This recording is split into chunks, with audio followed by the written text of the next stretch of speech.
Hello, today we're going to explore the roots of modern feminism and the future social consequences thereof. Now, before we continue, I'm going to show you a short clip from an interview with late filmmaker and politician Aaron Russo about meeting one of the Rockefellers and their attempts to recruit him. Take a watch. We were talking and he started laughing. He said, "Aaron, what do you think women's liberation was about?" And I said, I had pretty conventional thinking about it at that point. I said, I think it's about women having the right to work, getting equal pay with men, just like they won the right to vote, you know? And he started to laugh. He said, "You're an idiot." And I said, "Why am I an idiot?" He said, let me tell you what that was about. We, the Rockefellers, funded that. We funded women's lib, you know?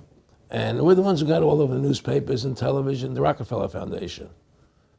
He says, and you want to know why? He says, there were two primary reasons. And they were, one reason was we couldn't tax half the population before women's lib. And the second reason was, now we get the kids in school at an early age. We can indoctrinate the kids how to think. It breaks up the family. The kids start looking at the state as the family, as the school, as the officials, as their family, not as the parents teaching them. You know, when I saw their intentions behind it, where they were coming from when they created it, the thought of it, I saw the evil behind what I thought was a noble venture. Aaron, did you know that Gloria Steinem, in one of her own books, now admits the CIA funded Miss Magazine? No, I had no idea about that.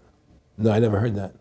And then we fast forward to where we are today, where female happiness has steadily decreased over time because obviously it would. They're now workforce on top of being mothers, but that's also about to change quite heavily since 45% of Western women are going to be single by the year 2030.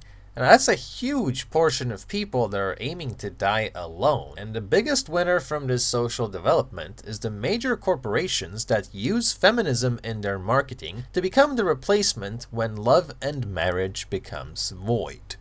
They call her the cat lady. So if you look at what's happened to female happiness across time, ever since modern feminism was introduced, studies have shown a consistent decline in female happiness over the same past decades. One conclusion to draw from this could be that more human rights does not mean more human happiness. More feminism, thus, does not appear to make women happier. So how come so many major corporations along with the media are pushing Marxist ideas such as feminism? Well, a new study finds that never married women represent the fastest growing segment of the female population. The report also shows that single women outspend the average household on a per person adjusted basis in categories including fashion, restaurants, and personal care products. This becomes major fruitful soil for major companies of all sorts who primarily aim at women, such as clothing companies, shoe companies, personal care products, makeup, gym equipment, even the restaurant space, because if you think about it, it's not like the image of the independent, hard-working, successful career woman who don't need no man is ever associated with cooking. No, there's a lot of microwave dinners to go with that feminist lifestyle of prioritizing learning something theoretical than learning something like how to make a sandwich that will keep a husband. Of course, this isn't surprising at all if you think about it. Naturally, someone without a partner would overcompensate for it with leisure and activity to distract from the impending death which will occur entirely alone, facing the cold void of nothingness that you came from. But at least she got a new handbag. Hey! Yoo-hoo!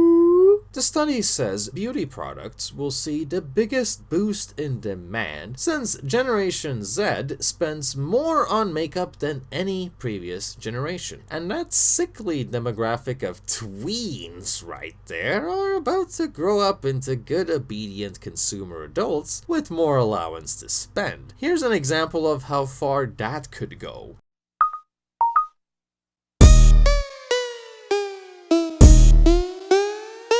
a good witch or a bad witch? Who, me? I'm not a witch at all. I'm a bad bitch, fuck the bitch.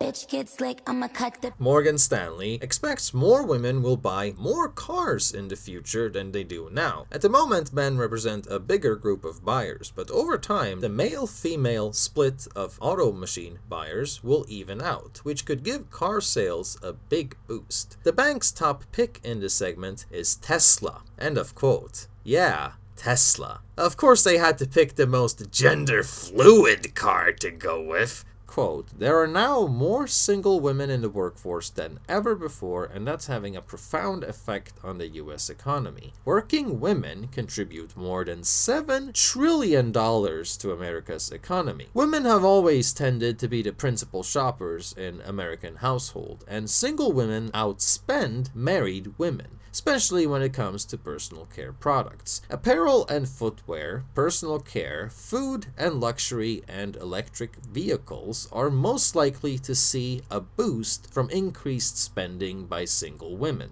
And this is where the article starts getting into how ideology is relevant, because here is where the effect of feminism becomes apparent. Now remember, feminism, as Marxism, considers the traditional nuclear family to be the living embodiment of fascism. Quote, America's departure from the traditional family model also means more business for fast casual restaurants like Chipotle Mexican Grill and Starbucks. Your new future overlords. Yay! So, because feminists are working around the clock to make women believe that cooking for a traditional family unit is textbook oppression, this means that the winner, the happiest party in this entire equation, is Chipotle and Starbucks and many other big companies who went woke and obviously didn't go broke. You know, there's a fine line to going woke and broke. Everyone is woke, but they're not broke, and this is why. Well, lick my Chipotle shithole. I hope you enjoyed this angry foreigner ranting. If you like this video, make sure to hit like, share, comment, or subscribe, because clicking like on a video fine-tunes your recommendations and YouTube feed, so it's basically how you reprogram the algorithms for user experience nowadays. Do give it a try and tell me if you notice a difference in your own feed, because this is a good way to override shadow ban and still stay in touch with your favorite channels even if they're deemed controversial. And this level of engagement also helps those channels to spread further with their content into more and more people's recommendations. You can also check out my official merch store and Linktree in the video description for other places to follow me and support this channel. And if there's anything you would like to see me react to in a video, you can send it to me on Twitter, Discord, or Facebook. If you're an entrepreneur or aspiring YouTuber looking for guidance, you can book me for a consultation session. I might also be able to promote your brand on my channel. Check the link below, as I offer a range of services in the video description under Rent a Foreigner. With my near-decade-long experience doing this, I have acquired numerous talents which might be of use to you. So do give it a read, and thank you again for watching. Check back in a week for even more content.